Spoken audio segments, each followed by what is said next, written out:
Unit 1 Education for Life Day 2. Hi all, welcome to the session 2 of A Day in the Ashram. In the last session, we spoke about how the day began for the boys at Shanti Niketan. After the choristers had taken a round in the ashram singing their hymns, they take a small interval, after which each boy takes his asan, his square of carpet, into the fields and sits down on it to meditate in his own place alone.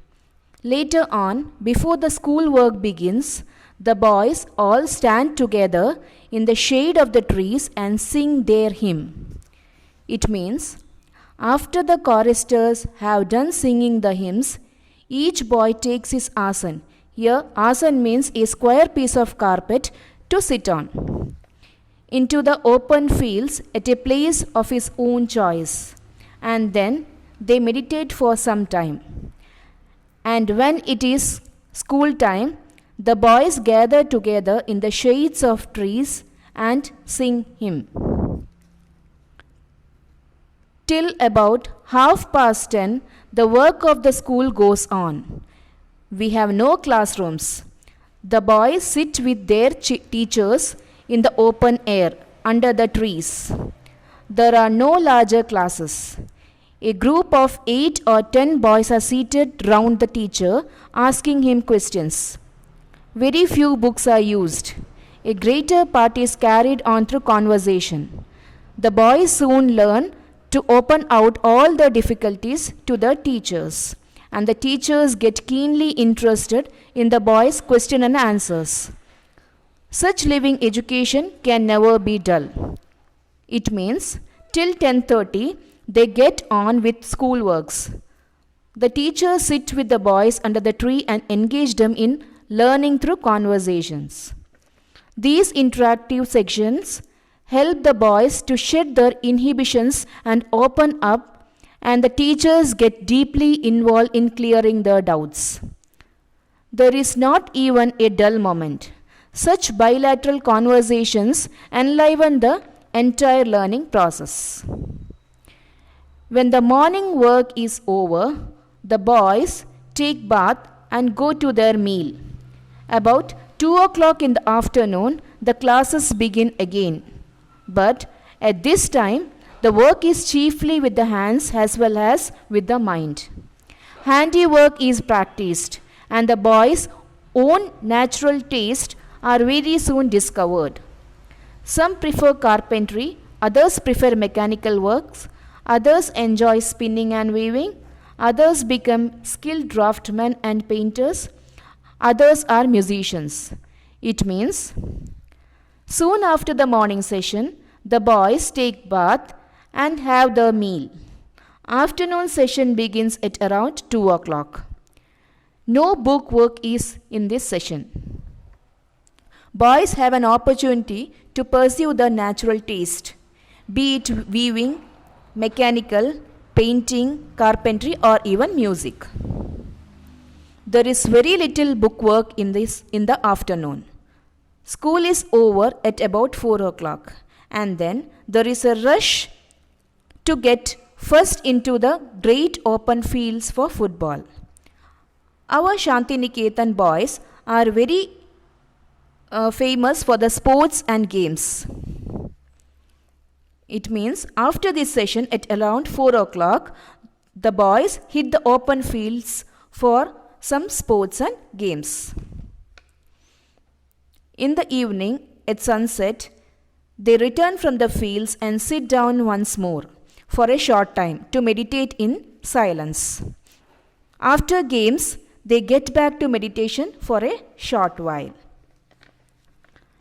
As night comes, fairy tales are told, short dramas are recited, our Gurudeva's songs are sung, and different school gatherings are held. At night, they recite fairy tales and enact dramas, gathering in small different groups according to their taste. They sing their Gurudeva's songs as well. By 9 o'clock, all are glad to retire to rest. And again the choristers go round the ashram singing the last evening hymn. There can be no question as to the happiness of the life of our boys. The faces tell the story of their joy and their freedom. There is no freer in life in India than the life of our children at Shanti Niketan. It means by 9 o'clock they all retire to their rooms accompanied by the humming of evening hymns by the choristers. One can imagine the freedom and joy seeing the radiant faces of the boys at Shanti Niketan. So, dear children, now we will move on to our question answer session. And that first one, C1, answer the questions.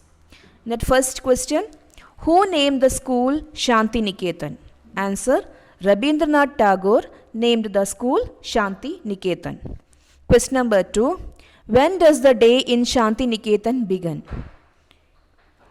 Answer, the day begins long before sunrise. Question number 3, what is termed as Gurudeva as the darling of our hearts? Answer, Shanti Niketan is termed as the darling of our hearts. Question number 4, which phrase used in paragraph 1 means both the young and the old?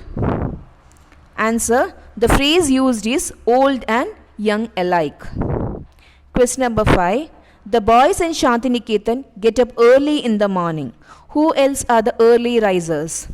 Answer, the birds are the early risers. Now we will move on to C2, question answers. In that first question, what kind of work do the boys practice in the afternoon? Answer, the boys practice handiwork such as carpentry, mechanics, spinning, weaving, painting, drafting and musical instruments. Question number 2, what are Shanti Niketan boys famous for? Answer, Shanti Niketan boys are famous for the sports and games. Question number 3, how do the boys spend the evenings before they go to bed? Answer, the boys meditate for some time. They participate in school gatherings. They tell fairy tales, recite short dramas and sing Gurudeva's song. Next we have C3, read and write. In that question number 1, what is the effect of the song of the choristers on the listeners? Answer, the beauty of the sound of the song in the silence of morning brings joy, reverence and peace to the soul of the listeners. Question number 2, how are the classes held in afternoon in Shanti Niketan? Answer, in the afternoon at 2 o'clock, the afternoon classes begin. Handiwork is practiced. The work is chiefly with hands and the mind. The boys practice handicrafts such as carpentry, mechanics, spinning, weaving, drafting, painting and playing musical instruments. This helps the boys to discover their taste and talents. Question number 3, how do the boys spend their evenings in Shanti Niketan? Answer, in the evening, the boys return after playing in the field. They meditate for a short time. They take part in cultural activities such as singing songs, reciting and enacting dramas, telling fairy tales and attending school gatherings. Question number 4, how are the classes at Shanti Niketan different from the classes in other schools? Answer, there are no classrooms in Shanti Niketan. The classes are held in the open fields under the trees. A group of 8 or 10 boys sit with their teacher under the trees and discuss things. The boys have the freedom to study what interests them. Very few books are used. The teachers help the students to learn on their own. In other schools, there are fixed timings, prescribed textbooks. The students are expected to read the books, learn the answers for questions by heart and reproduce them in the examination. There is no freedom for the students. Now question number 5. How does Shanti Niketan prepare the boys for life? Answer. Shantiniketan was founded by Rabindranath Tagore. It is different from other schools in providing education. The boys enjoy freedom and are not forced to learn a particular thing. Teachers help the boys to learn things that interest them. There is no scope for the boys to discover their own talents and capabilities. The boys enjoy learning things which would help them in their future life. The school aims at all-round development of the boys. The boys gain confidence and become ready to face the challenges of life. Now, assignment section. In that, C4, some features of education are given below. You have to classify them into the categories of living education and unimaginative instruction. And the next, V4, fill in the blanks using the antonyms of the underlined words. Then V6, fill in the blanks with the proper prefix. V7, fill in the blanks with proper suffixes. Thank you.